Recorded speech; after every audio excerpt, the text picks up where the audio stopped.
नाज़रीन गिरामी अस्सलामु अलैकुम वरहमतुल्लाहि वबरकातुहू।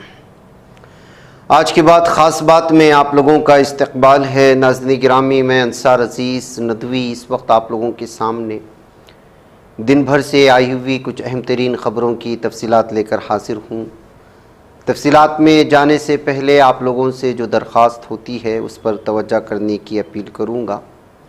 दोनों प्राइम टाइम शाये हो चुके हैं। जिन अहबाब ने नहीं देखा ज़रूर देखें, दूसरों तक फैलाने की कोशिश करें, लिंक को शेयर करें, इदारे को मजबूत।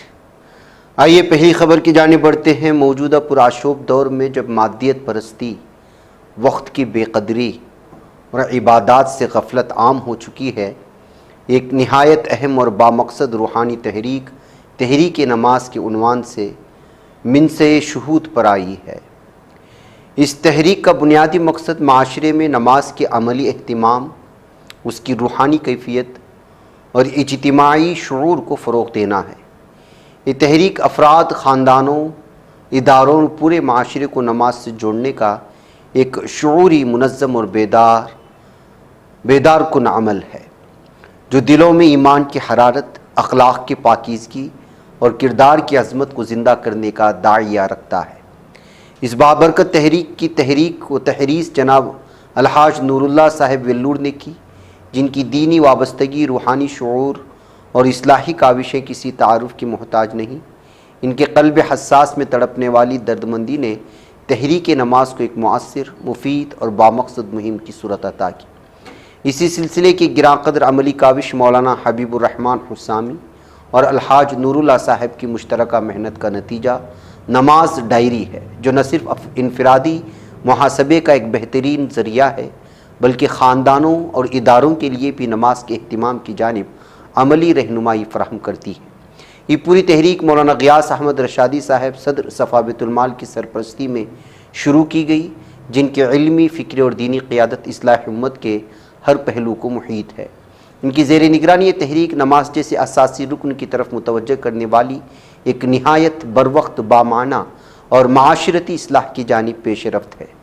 तहरीक नमाज सिर्फ़ एक फ़िक्री या तबलीगी नारा नहीं, बल्कि एक मुकम्मल निज़ाम तरबियत है, जो फ़र्द की नमाज से वाबस्तगी को गहराई बख्शता है। ख़वातीन, नौजवानों, मुलाजिमीन, तलबा, असातिज़ा, ताजिर और हर तबके के अफराद को दावत अमल देता है कि वह अपने औक़ात, इबादात और रूहानी ताल्लुक़ात का मुहासबा करे और नमाज के ज़रिए अपने बातिन को संवारे।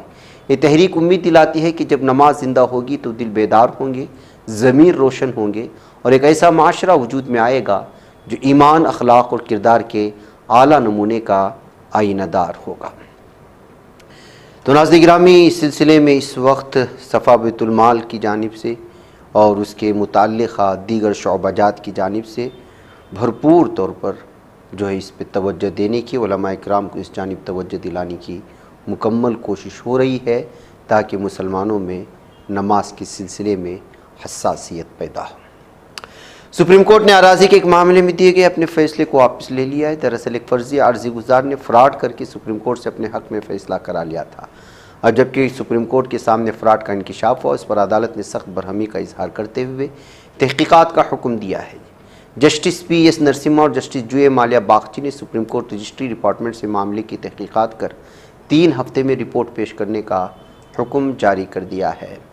ख़वातीन को ख़ुद मुख्तार बनाने वाले दौर में भी कुछ ऐसे शोबे हैं जहाँ ख़वातीन की रसाई अब तक मुमकिन नहीं हो पाई है, और कुछ शोबों में उनकी तादाद बहुत कम है। इन शोबों में फ़ौज की कानूनी शाख भी शामिल है।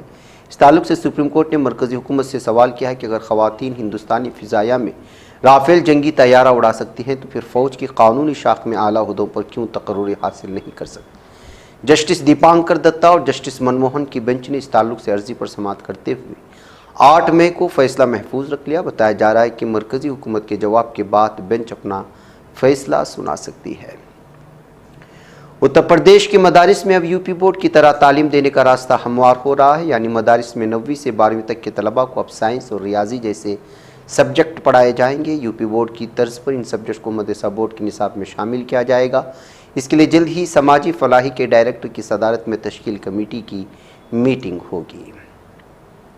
सुप्रीम कोर्ट के 22वें चीफ जस्टिस के तौर पर जस्टिस V.R. गोई ने आज हलफ लिया। राष्ट्रपति भवन में मुनक़िद तकरीब में सदर जमहूरिया द्रौपदी मुर्मू ने उन्हें अहदे की हलफबर्दारी कराई। जस्टिस गोई हिंदुस्तान के पहले बोध CJI हैं और आज़ादी के बाद मुल्क में दलित तबके से वो दूसरे CJI हैं।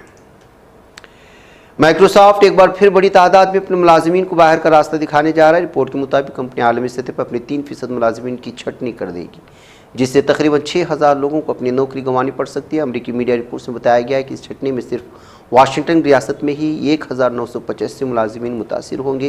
ये कदम कंपनी के तंजीमी ढांचे का एक हिस्सा है। सुप्रीम कोर्ट ने दिल्ली के चांदनी चौक के फतेहपुरी इलाके में मौजूद रिहायशी और कारोबारी अमला पर बुलडोजर कार्यों पर रोक लगा दी है। साथ ही सुप्रीम कोर्ट ने MCED को फटकार भी लगाई। जस्टिस सूर्यकांत और जस्टिस एन कोटेश्वर सिंह की बेंच ने इलाके की तस्वीरों की जांच की और तिजारती हाथम की तामीर को रोकने में नाकाम होने के लिए MCED पर शदीद नाराजगी का इजहार किया है। पंजाब के जिला अमृतसर के मजेठा इलाके में जहरीली शराब पीने से हलाक होने वालों की तादाद बढ़कर 20 हो गई। अफसोसनाक वाक़या उस वक्त पेश आया था जब कई मकामी अफराद ने जहरीली शराब का इस्तेमाल किया। इतलात के मुताबिक मुतअद्दिद अफराद अब भी अस्पतालों में ज़िंदगी और मौत की कशमकश में मुब्तला हैं। हिंदुस्तान ने नई दिल्ली में तैनात पाकिस्तान की सफारतखाना को पुरसुनान गिरेटा करार देकर मुल्क बर्द करने का हुक्म दे दिया है। वज़ारत ख़ारिजा की जानिब से जारी बयान में कहा गया है कि मज़कूर अफसर की सरगर्मियाँ उसकी सिफारती हैसियत के खिलाफ थीं, जिसकी बिना पर उसे 24 घंटों के अंदर मुल्क छोड़ने को कहा गया है। उत्तर प्रदेश में बर्ड फ्लू के मामलात को लेकर चौकसी बढ़ा दी गई है। गोरखपुर के शहीद अशफाकुल्लाह खान जूलॉजिकल पार्क में शेरनी की मौत के बाद उसमें बर्ड फ्लू की तस्दीक हुई। इसके बाद वज़ीर आला योगी आदित्यनाथ की हिदायत पर रियासती हुकूमत ने बड़ा कदम उठाया है। उत्तर प्रदेश के बहराइच में से साला मसूद गाजी की दरगाह पर लगने वाले मेले को इस मरतबा पुलिस व इंतजामिया की जानिब से मंजूरी नहीं दी गई थी। अब बाराबंकी के वाक़ हज़रत से साला गाजी की पायाद में लगने वाले मेले को भी इजाज़त नहीं मिली। 14 मई से लगने वाले इस मेले की तैयारियां चल रही थी, लेकिन इसके खिलाफ हिंदू तंजीमों की जानिब से आवाज़ें भी बुलंद हुई। इसी मुखालिफत के पेश नज़र रखते हुए पुलिस ने मेले को इजाज़त न देने का फैसला कर लिया है। पहलगाम दहशतगर्दाना हमले के जवाब में हिंदुस्तान ने ऑपरेशन सिंदूर के तहत पाकिस्तान के खिलाफ जो सर्जिकल स्ट्राइक की थी, इसकी वजह से पाकिस्तान को काफ़ी नुकसान हुआ। पाकिस्तान पहले तो तमाम नुकसानात को सिरे से खारिज कर रहा था, लेकिन अब गुजरते वक्त के साथ दबी ज़बान में नुकसान का इतराफ़ करने पर मजबूर है। पाकिस्तानी हुकूमत ने तमाम रियासतों को हुक्म दिया कि वो हिंदुस्तान की फ़िज़ाई हमलों से होने वाले नुकसानात का जायज़ा लें। हुकूमत पाकिस्तान ने पंजाब, खैबर पख्तूनख्वा, सिंध और बलूचिस्तान को रिपोर्ट तैयार करने को कहा है। इसके अलावा मकबूजा कश्मीर और गिलगित बल्तिस्तान से भी रिपोर्ट तलब की गई है। इन रियासतों की रिपोर्ट से हुकूमत ये नतीजा निकालेगी कि आखिर कितना नुकसान पहुँचा। हिंदुस्तान ने आज सख्त कदम उठाते हुए चीन के ग्लोबल टाइम्स के एक्स अकाउंट पर और तुर्की के सरकारी टीवी चैनल TRT वर्ल्ड के सोशल मीडिया हैंडल को ब्लॉक कर दिया। इन दोनों पर यह कार्रवाई फर्जी खबरें और गलत इतलात फराहम करने के लिए की गई थी, इतला मिली है। उत्तर प्रदेश के सहारनपुर जिले के देवबंद कस्बे में वाक़ अमरपुर गढ़ी गांव में 80 साल मुस्लिम किसान मोहम्मद इसराइल को 2 अफराद ने जय श्री राम का नारा लगाने के लिए वहशियाना तशद्दुद का निशाना बनाया। यह वाक़ 11 मई को पेश आया था। मुल्जिमान की फौरी गिरफ्तारी अमल में लाई गई। इतलात के मुताबिक इसराइल अपने खेतों को पानी लगाते 2 नौजवान जिनकी शनाख्त आकाश और अहवा के नाम से हुई है, इसके पास आए, उसका नाम पूछा, उसकी मजहबी शनाख्त जानने के बाद उन्होंने बुरा तौर पर उसे हिंदू मजहबी नारा लगाने पर जब उसने मुजाहमत की तो इन अफराद ने उसे लाठियों से मारना शुरू, बाद में बेलचे से हमला करके हमले को बढ़ा दिया। बूढ़े किसान को शदीद चोटें आई, उसका बहुत ज़्यादा खून बह गया। इसकी चीखों पुकार सुनकर आसपास के लोग उसकी मदद के लिए पहुंचे, उसे बचा लिया। पुलिस ने दोनों मुल्जिमान को एक ही दिन गिरफ्तार किया। हुक्काम में हमलावरों मुतासरा के दरमियान कोई ज़ाती दुश्मनी नहीं थी और ऐसा लगता है कि तशद्दुद उस वक्त बढ़ती मजहबी मुनाफरत की वजह से हुआ था। कर्नाटक के बेलगावी ज़िले के शांति बस्तावा गांव में पीर की सुबह उस वक्त कशीद फैल गई जब एक मस्जिद में रखे गए कुरान और हदीस के 3 नुस्खे करीबी खेत में जले हुए पाए गए। मामले की हसासियत नज़र को देखते हुए पुलिस ने तहकीकात शुरू कर दी है। राष्ट्रीय स्वयं सेवक संघ से वाबस्ता स्वदेशी जागरण मंच ने तुर्किया की जानिब से पाकिस्तान की फौजी मदद की मजम्मत करती हुई इक़्तिसादी पाबंदियों, परवाज़ों पर पाबंदी और सयाहत के बाइकाट का मुतालबा किया। बुध को यहाँ जारी एक बयान में जागरण मंच की कौमी शरीक कर्मी अश्विनी महाजन ने कहा कि तुर्किया पर इक़्तिसादी पाबंदियाँ आयद की जानी चाहिए, गैर ज़रूरी दरामदात पर पाबंदी आयद की जानी चाहिए, बड़ी तुर्क अशिया जैसे मार्बल, केमिकल मशीनरी पर हाई ड्यूटी आयद की जानी चाहिए। काबिल इसराइल अफवाज की जानिब से गज़ा में जारी इज्तिमाई नस्लकुशी का सिलसिला 506वीं दिन भी न थमा। गुज़िश्ता 58 रोज़ से बेंजामिन नेतन्याहू की हुकूमत ने अमरीकी सियासी और अस्करी सरपरस्ती में जंगी जुनून को मज़ीद हवा दी है, जबकि आलमी बरदरी की खामोशी और बेइसी ने इस जुल्म को तक़वियत बख्शी है। इस्लामी तहरीक मुज़ाहमत हमास ने काबिल ज़ालिम सहनी दरिंदे इसराइली अफवाज की जानिब से घरों पर बम्बार आम शहरों पर ढाए जाने वाले मजालिम को फाशिज़म और वहशियाना सफाकियत करार देते हुए कहा कि जंगी मुजरिम बेंजामिन नेतन्याहू को इन दंगियों से कोई फतह हासिल नहीं हो सकती। इस्लामी तहरीक मुज़ाहमत हमास के अस्करी विंग अल-क़स्साम ब्रिगेड ने जनूबी गज़ा के शराफा में काबिल इसराइली फ़ौज के खिलाफ किए गए एक मुनज़्ज़म और पेचीदा हमले की वीडियो जारी कर दी है। फ़िलिस्तीनी वज़ारत सेहत ने एक नहायत तशवीशनाक इंकशाफ करते हुए ख़बरदार किया कि गज़ा की 90% आबादी को पानी की शदीद किल्लत का सामना है, जबकि पीने के पानी के नमूनों में आलूदगी की शरह 25% से तजावुज़ कर चुकी है।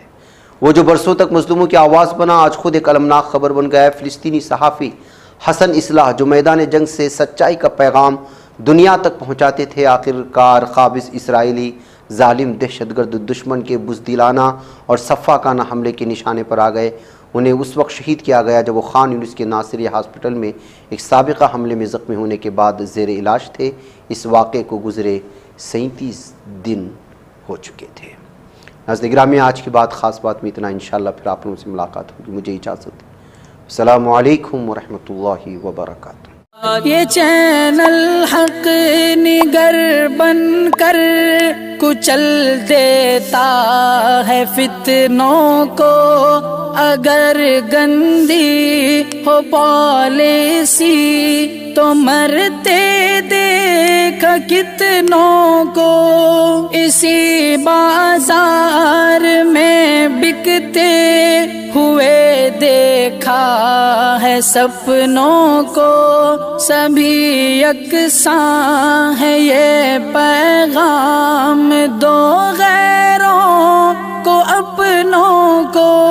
वतन अहले वतन का है गुले बेखार सीधी बात।